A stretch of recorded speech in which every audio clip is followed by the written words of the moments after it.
I never thought I'd be the guy writing something like this, but here I am. My name's Mike, and I want to tell my story because I don't know what else to do. Maybe someone out there will tell me I'm not crazy or that I shouldn't have trusted her. But honestly, I'm just trying to process what happened and figure out how I got here. I met Emily about 5 years ago. She was the kind of girl everyone looked at: beautiful, smart, confident. When we started dating, I felt like I'd hit the jackpot. She was the perfect girl, the one I wanted to marry. We got engaged about a year ago, right after she said she was pregnant. I was ecstatic. Finally, we were starting our life together, building a family. Or at least that's what I thought. But from the beginning, there were weird little signs that something was off. She'd be secretive with her phone, always hiding it in her purse even when we were just hanging out at home. She'd get defensive if I asked her who she was texting or calling. Sometimes she'd cancel plans last minute, saying she was busy at work, even though I'd see her out with her friends. I brushed it off, thinking maybe I was just overthinking or she was just stressed with her job. I mean, she was working a lot, but she always made it seem like she was busy with some big project or she was just tired. Then came the hospital visits. She tell me she was going for routine checkups or ultrasounds. She'd be super secretive about where she was going afterward, and I'd get these weird feelings but try to ignore them. I thought maybe she was just being paranoid or maybe I was being insecure. She'd come back with a big smile or sometimes she'd be distant and cold, but I'd just chalk it up to pregnancy hormones. Honestly, I was trying to stay positive, trying to believe in us. But the worst part, the way she lied about everything. She'd deny having any affair, deny even talking to other guys. When I asked her about her day or her visits, she'd give vague answers, change the subject, get defensive. I caught her in little lies here and there. Like once she told me she was at the mall, but I found receipts from a hotel downtown. I confronted her about it and she just snapped at me, calling me paranoid. Said I was seeing things, that I was jealous, that she loved me and was only ever with me. I wanted to believe her. I did. But then I started noticing things I couldn't ignore anymore. Her phone kept ringing late at night and she'd sneak out of bed to answer it. I'd wake up and hear muffled voices, then she'd quickly hang up. Her clothes started to look different, more revealing, more provocative. She'd get that sly, bitchy smile when I looked at her, like she was mocking me from inside. That's when I started digging secretly, trying to find something that would prove my gut feeling was right. I didn't want to believe she was cheating, but I just knew. One night, I came home early from work because I had a gut feeling. I decided to check her phone while she was in the shower, and that's when I saw it. I found messages, flirty, suggestive texts. They weren't just with anyone, they were with my best man, Jake. Yeah, that's right, my own best friend. The guy I trusted with my life, my confidant. They were talking about sex, about meeting up, about sneaking around. The messages were explicit, dirty. They were planning to meet that very week. I couldn't believe it. It hit me like a punch in the gut. My wife, who I loved and trusted, was screwing my best man behind my back, and she was pregnant with his kid, too. I felt numb at first, just cold, like I was watching everything happen to someone else. My mind raced, trying to process how I missed all of this. How she lied so easily, so convincingly. How she could betray me like this. My wife, the woman I thought I knew, was sleeping with the guy I thought was my closest friend. It's one thing to find out she cheated, but to find out it was with the one person I trusted most. That's a whole different level of betrayal. I stayed up all night. I didn't sleep. I just stared at the phone, the messages, trying to understand how everything went so wrong. I felt angry, hurt, betrayed, but mostly I felt lost. What do I do now? How do I even look at her the same way again? The woman I planned a future with, who I wanted to grow old with, was lying to me, cheating on me, and now she's pregnant with someone else's kid. And she doesn't even seem to care. Just a cold, bitchy smile on her face when she's caught lying, as if she owns me, as if she owns everything. I didn't confront her yet. I needed time to think, to breathe, to figure out my next move. But I knew I couldn't stay quiet anymore. The truth was out and everything had changed. It's like my entire world just shattered in an instant. The morning after I found out the truth, I woke up with a pounding head and a sick feeling in my stomach. I couldn't get the images out of my mind. Her messages, the way she looked when she thought I wasn't paying attention, the fact that she was pregnant with Jake's kid. I felt like I'd been punched in the gut every time I closed my eyes. I knew I had to confront her, but I didn't know how to start.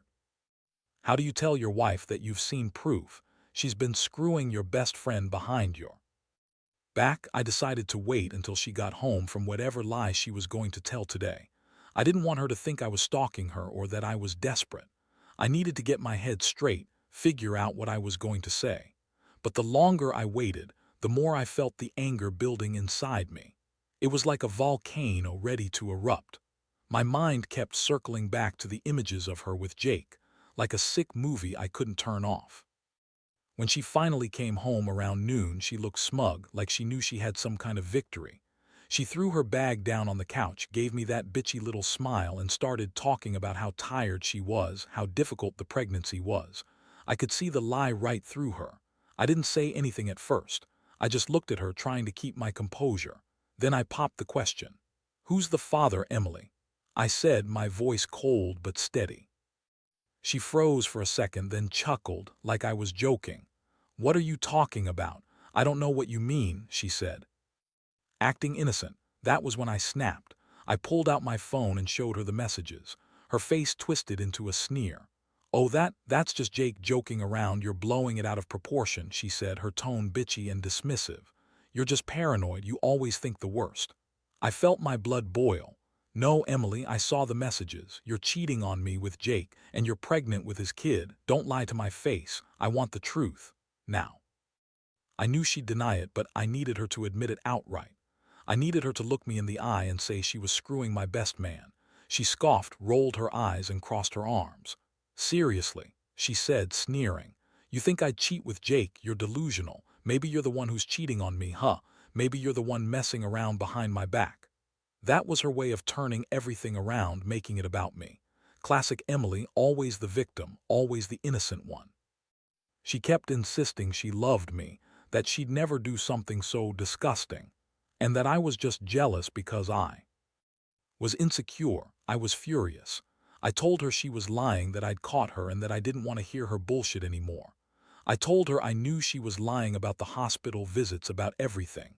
That I knew she'd been sneaking around, hiding her phone, lying to my face. Her reaction. She started crying, but not like she was sorry. It was more like she was angry. I'd betrayed her, exposed her, made her look bad. She called me a manipulative, jealous bastard and said I was overreacting, like I was the one who was crazy for suspecting her. I felt so many emotions at once: anger, hurt, betrayal, heartbreak. But mostly I just wanted to scream. I wanted to shake her and tell her how much she fucked everything up, how she destroyed everything we built. I told her she was a bitch, that I never wanted to see her again, that I was done. She just looked at me with that same bitchy smirk, like she thought she was winning, that she was the one in control. That's when I knew I had to do something drastic. I couldn't just walk away and pretend it did happen. I had to make her see how much she fucked up, how much she hurt me. But I wasn't sure what that was yet. All I knew was that I wasn't going to let her get away with it, not without consequences. The betrayal ran too deep. I'd never felt this level of rage and despair before. I thought I loved her, but now I wasn't sure I even knew her at all. The next few days were a blur of shock, anger, and a kind of numbness I couldn't shake. I kept replaying everything in my head: her smug smile when I confronted her, the way she dismissed the proof I had, like she thought she could just lie her way out of it. Every time I looked at her, I saw the same bitchy, condescending expression that made me want to scream. I couldn't believe I'd been so blind, so trusting. She had lied about everything: her hospital visits, her whereabouts, even the pregnancy. I started to realize that I needed to do something more than just yell or threaten. I needed a plan. I couldn't let her walk all over me, not after what she'd done, but I also didn't want to go through some stupid emotional meltdown in front of her. I needed to be cold, calculated. I needed to make her feel what she'd done, even if I didn't know exactly how yet. I made a list of everything I knew: the texts, the fake hospital visits, the lies, the sneaking out at night. I considered what I wanted. Obviously, I wanted her out of my life, but I also needed her to understand how much she'd betrayed me. I didn't want to just kick her out and forget about it. I wanted her to pay in some way. I didn't know what that was yet, but I knew I had to think it through carefully. In the meantime, I started gathering more evidence. I didn't want her to think I was just mad. I wanted to be prepared. I checked her phone and social media accounts, looking for any signs I might have missed. I wanted to find out if she'd been sneaking around with someone else, or if Jake was just the tip of the iceberg. It was painful, digging through her digital life, but I had to know exactly what I was dealing with. One night I decided to follow her. I didn't tell her. I just parked my car a few blocks away and watched her leave the house. She went to a hotel downtown, of course. I saw her go in with her bag, looking over her shoulder like she thought she was being followed. My stomach clenched as I watched her disappear inside. I knew then, I couldn't just confront her and expect her to come clean. I had to do something that would make her realize I wasn't going to be pushed around anymore. That's when I started thinking about leverage. If she thought I was going to leave her, she was wrong. I wanted her to feel the same pain I was feeling, humiliated, betrayed, powerless. I decided I'd use her own lies against her, turn her own game around and make her see how badly she'd screwed things up. But I didn't want to do anything impulsive. I needed to be smart, calculated, like a chess player making the final move. I also started reaching out to some friends, people I could trust to give me honest advice. I didn't want to tip her off too early, but I needed to hear some outside perspective. Most of them told me to kick her out immediately, to file for divorce, to make her regret ever messing with me. But I wasn't sure that was the way to go yet.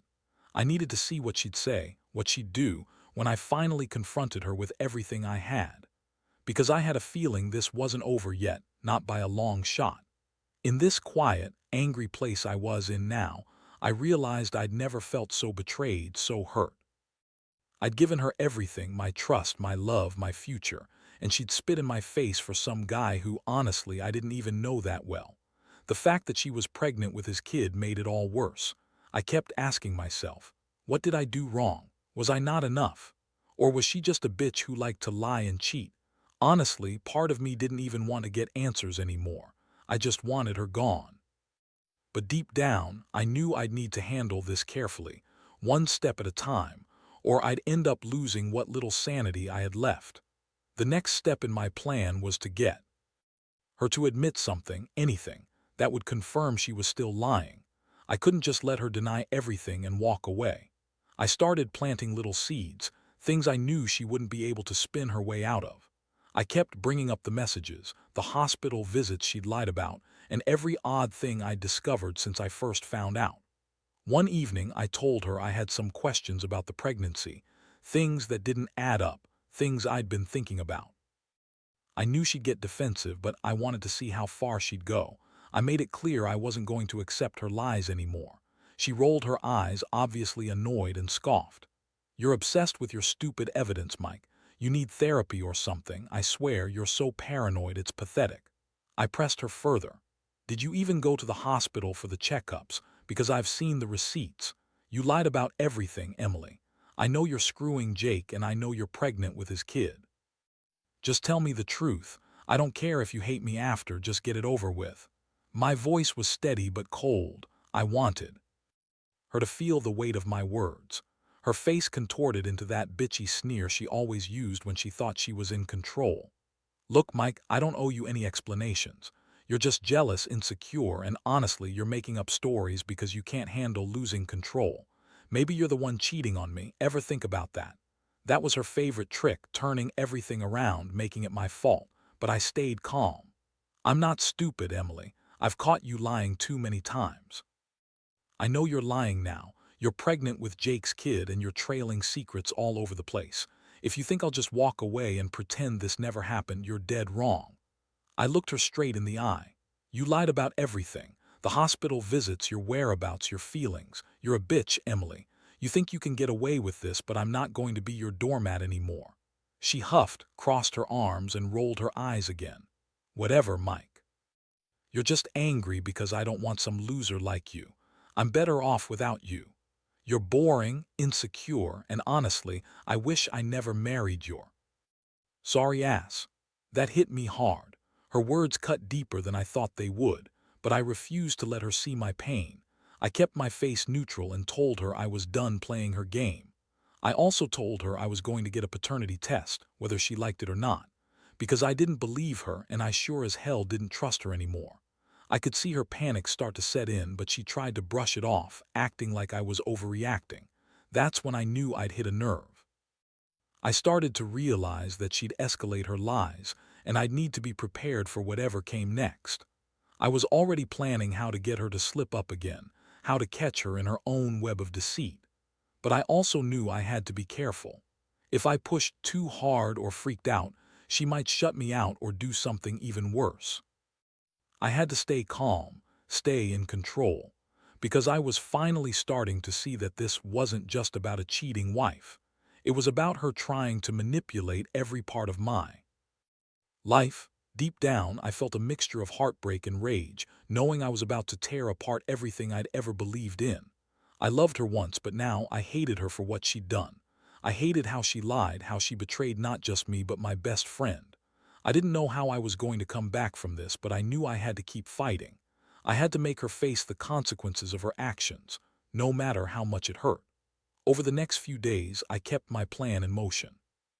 I started secretly arranging a paternity test, knowing it would blow her lies wide open if she refused. At the same time, I was gathering more evidence, screen recordings of her messages, her bank statements showing suspicious expenses, anything that could prove she was still sneaking around. I knew I had to be meticulous. This wasn't just about catching her in a lie. It was about making her realize she couldn't keep manipulating me. Meanwhile, Emily grew more hostile. She started to act even more bitchy, throwing tantrums over the smallest things and accusing me of controlling her. Every time I tried to talk about the pregnancy or her lies, she'd get defensive, act like I was the crazy one, and throw her insults. At one point she said, "You're just jealous Jake's gonna be a father. Maybe I should just leave you and go be with him for real." That comment hit me like a punch in the stomach. I didn't show it, but inside I was boiling. I knew she was just trying to push me away, to make me think I was losing control. One night I decided to confront her directly, just to see how far she'd go. I told her I knew everything, that I had proof she was lying, and that I was going to get the paternity test. Her reaction was classic. She started crying again, but not because she was sorry. No, she was furious, calling me a manipulative bastard, saying I was ruining her life. "You think you're so perfect, don't you? Like you're some kind of saint. You're just a jealous fool. Jake's the real man here, not you." That's when I realized she'd gone full-blown bitch mode. She wanted to gaslight me into doubting myself, into thinking I was overreacting. At that point, I knew I had to make her face the consequences. I decided to tell her that I was going to serve her with divorce papers and take full custody of the baby. I wanted her to feel how serious I was. I even called a lawyer just to get the process started. I needed to cut her out of my life, rip away the lies, and finally take back control. The worst part, she still refused to admit anything directly. Instead, she kept swearing she loved me, that she'd never do anything to hurt me, and that I was just paranoid. But I had enough evidence now. I didn't need her to admit anything. I just needed her to know I wasn't playing her game anymore. I was serious about ending it, about making her pay for all the lies and betrayal. That night, I went to bed feeling like I was walking a tightrope, angry, betrayed, and exhausted. I'd been forced to confront everything I thought I knew about my wife and my best friend, but I also felt a strange sense of clarity. I realized I couldn't keep pretending things would get better. I had to make a choice, and that choice was to cut her out of my life completely. I deserved better, and she sure as hell wasn't the person I thought she was. The pain was almost unbearable, but I knew I had to be stronger, because once I moved forward, I'd finally be free of her lies and her bitchy games. The day I finally served her with the divorce papers, I saw her face twist into something I'd never seen before, fury mixed with pure hatred. She screamed at me, called me every name in the book, and accused me of ruining her life. She spat out that I was just a jealous loser, that I'd never really loved her, and that I was too weak to handle reality. I just looked at her, tired and done. I knew I'd won that battle, but the war was far from over. The paternity test came back a few weeks later. It confirmed what I already knew: Jake was the father. That was the final nail in the coffin. I felt a strange mix of relief and disgust. Relief because I finally had proof, and disgust because I'd trusted her all these years, only to be betrayed in the worst way possible. I realized I'd been blind, that I'd given her everything, and she'd spit it all back in my face with her lies and her bitchy attitude. I moved out of the house shortly after. I couldn't stand to stay in the same place where I was manipulated and lied to. Now, I'm renting a small apartment, trying to pick up the pieces. It's not easy. Every day is a battle between anger, sadness, and the need to get my life back on track. I've cut her out completely, blocked her number, deleted her from social media, and refused to let her control me anymore. Looking back, I realize I learned some hard lessons. Trust is fragile, and some people are just capable of lying so convincingly they can destroy everything you hold dear. I also learned that revenge isn't about hurting her as much as it is about reclaiming your dignity and peace. I may never get those years back, never get to undo her lies, but I can move forward knowing I did everything I could to protect myself. To anyone out there going through something similar, trust your instincts. Don't ignore the signs, no matter how much you love someone or how much you want things to work out.